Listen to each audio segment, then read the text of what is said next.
Tigers.com. I'm Evan Wren, and this is the Countdown to Two-A-Days series, our daily look at an area football team and the key questions we're going to be answering about that team in our August 21st preseason preview here at Big Country Preps. I'm with my partner, Dan Youngblood, via Zoom. And tonight, Dan, we're talking about the Snyder Tigers. Yeah, and if we're going to talk about question marks, there are a few teams in the big country with probably more question marks than what Snyder has this year. But I think in some ways that makes this kind of an intriguing season for the Tigers. They have a new coach in Anthony Gonzalez, the former Lovington, New Mexico head coach, a two-time New Mexico state champion. That's going to be interesting as he comes in to replace Wes Wood. But he may have his work cut out for him here in his first year, as they do not return a whole lot. Only 8 of their 32 lettermen from last year's 3-7 squad return among those 5 starters on both sides of the football. So this is going to be a very young, very inexperienced Snyder team that he's taken over. They've lost some really key players from really the last couple of years that have done some nice things for him. So it's going to kind of be, I think, a very a foundation laying season this year for Snyder. And I'm kind of excited to see what Coach Gonzalez can do with that. I think year ones can be difficult often, but those are what happens in year one is often what kind of breeds success in years 2, 3, and down the road. So I think if people can be patient with Coach Gonzalez, I think this will be an interesting year to see what he can do as far as laying that foundation for the future of his program. All right, before we jump into tonight's edition of the Countdown to Two-A-Day series, I want to remind you, YouTubers, to please hit the subscribe button. Also, hit that little bell so you get notifications each and every time that Big Country Preps comes up with a new video. Also, we'd like to thank a couple of our sponsors, beginning with For the Love of the Game Broadcasting and our old friend Terry Slavens, owner of KLAX 93.5 FM out of Brackenridge, 97.7 FM KATX out of Eastland, Classic Country AM 1330 out of Graham, 94.7 FM KWKQ out of Graham, KROO 1430 AM out of Breck, and KWBY 98.5 FM out of Ranger. That is For the Love of the Game Broadcasting. Also, Rob Durham, sales consultant at Bear Chevrolet Buick Cadillac up in Breckenridge. If you're in the market for a vehicle, give Rob a shout at 254-559-2266. He's one of the nicest guys you'll ever want to meet. That is Rob Durham up at Bear Chevrolet Buick Cadillac in Breckenridge. All right, and with that, let's go ahead and jump in. Let's talk about these Snyder Tigers and some of the biggest questions facing them here in 2024. I think the first we'll jump in with the coaching change. You've got a new coach from a new state, which I think is always interesting, and but a guy who's had a lot of success, a guy who's going to come in with high expectations. What are we going to see from him in this first year schematically? What are we going to see philosophically? What are going to be some of the things that he wants to do with his program? I think that's always one of the more fun things to watch. Anytime you have a coaching change, is just kind of what a coach wants his program to be, and those are the kind of things to watch for in year one. And I think those are the kind of things that even in a tough season you can see kind of play out in real time. And I think it's kind of what makes following those teams fun. So I'm excited to see what he brings to this program, what they're going to look like offensively, defensively, and kind of get an idea of what this program will look like once he gets it really humming. All right, my one question I want to throw out is it's less about Snyder's football team than it is about the fans around the team and how much patience, how much time they're going to give their new coach, Anthony Gonzalez. Snyder's got a history of hiring New Mexicans. They hired Chad Rogers a number of years ago, and you know what? That worked out really well for them. Coach Rogers did a fantastic job. So you got a guy coming in from New Mexico, and he's basically starting from scratch. And I think that needs to be taken into account. And I hope that the folks out at Snyder do that. He's only got 8 lettermen back, only 8. Mhm. 5 starters on both sides of the football, very little experience, a number of two-way players. They are thin. Now, they might have 30 varsity players, but a lot of those guys are going to be inexperienced. So he is basically starting from scratch, building a culture, building a new mindset out at Snyder. I hope that the good folks out there give him some time and some patience as he builds this product, and we'll see how it works out, and I'm sure they'll make him feel at home, and I'm looking forward to seeing, what he brings to the table. He's won 2 state titles out in New Mexico, and I always like it when an out-of-state guy comes into Texas and starts coaching. It's not easy to get jobs. I've spoken to coaches, and it's very difficult for out-of-state guys to come in, no matter how good they are, to get head coaching jobs in Texas. Now, we like to think we've got the best high school football here in the country, and I think we do. But I'll tell you what, there's a lot of good coaches outside of Texas, that would like to come in here and prove it. And one thing that I think is admirable for Snyder is the fact that this is twice now that they've gone to New Mexico to bring a guy in. The first time it worked out great for him. For sure, and that's going to be really interesting to watch. And for the third and final question for this video, I will turn to kind of on the field and kind of this year's Snyder team and some of the biggest questions facing it. And those are going to be who are going to be the kids that emerge and become playmakers and become impact players for this team. They're going to need some guys to do that. One thing that they're going to have to replace for sure is the quarterback position, where Easton Stewart's been their starter and a really big part. That kid is not a big kid, but he is an Iron Man. He's basically played every snap at the quarterback position for them the last 2 years. They're going to have to find somebody to replace him and be the trigger man for Coach Gonzalez's offense. I'm eager to see who that turns out to be, and I'm eager to see who ends up blocking for the playmakers they do have. This is a team that's going to be pretty inexperienced up front. They're going to need some guys to grow both physically and emotionally and just all of those things and just become guys who they can rely on. I'm eager to see who emerges some of those. They do have a couple of playmakers. Daniel Smith at the running back position's a dangerous kid. He had over 850 yards last year, 7 touchdowns. That's a good place to start. They will have a solid back.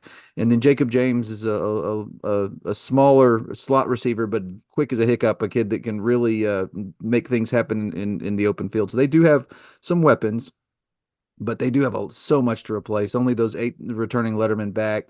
And they're going to be relying a lot on call-ups from a 4 and 6 JV team. So you're going to have a lot of new kids in situations that they haven't really been in before. So I'm excited to see who are some of those kids that kind of make the most of the opportunities they're going to be given. There are going to be a lot of opportunities given to kids this year to grow into really seize roles.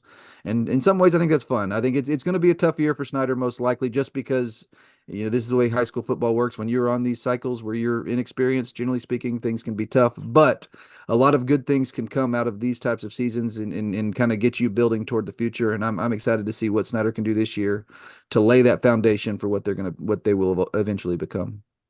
Right now it's time to take a look at Snyder's schedule for 2024 and the first group of teams that Coach Gonzalez will be facing. We'll start with the non-district portion, and I like this non-district schedule for Snyder. It's got its series of challenges, what you want, but it's not overwhelming. Mhm. It's a game that it shouldn't be overwhelming. They have a shot at winning, getting some W's.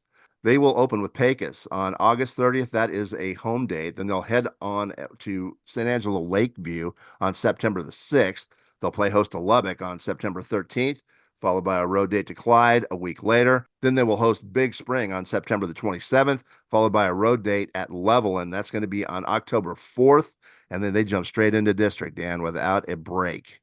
Yeah, with just a 5 team district, they don't get that bye week to start a district in this district. But like you said, jump right in, and it's not going to be easy. They open on October 11th at Monahans against what's expected to be another good Monahans football team.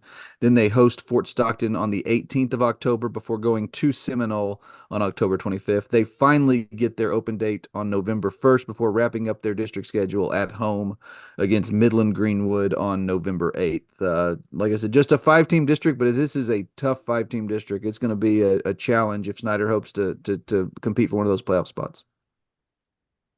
All right, with that, we're going to take a look at the game of the year. We've been picking a game of the year for each and every one of our football teams that we preview. Uh, that being the most important game on the slate as we see it. Dan, I'll let you go first for Snyder. Uh, for me, it's that October 18th home game against Fort Stockton. I think if Snyder is going to sneak into the playoffs, that's probably one they got to have. Monahans and Seminole road games around that are going to be very tough.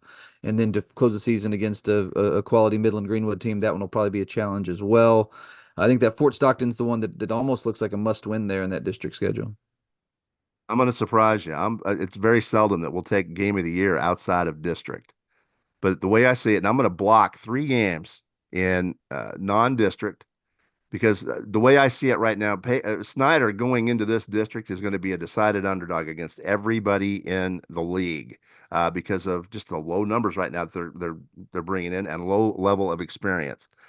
The way I see it, if Snyder can win one of its first 3 games, either against Pecos, San Angelo, Lakeview, or Lubbock. That's some building blocks that they can take for the rest of the season. They're going to know that they're capable of winning a game and competing. These young kids that they've got coming up. I think it's important for them to get a win sometime early on, and then it helps their mindset. Once they get through into district, they have to go in knowing that they've won a ball game or two. You know what I mean?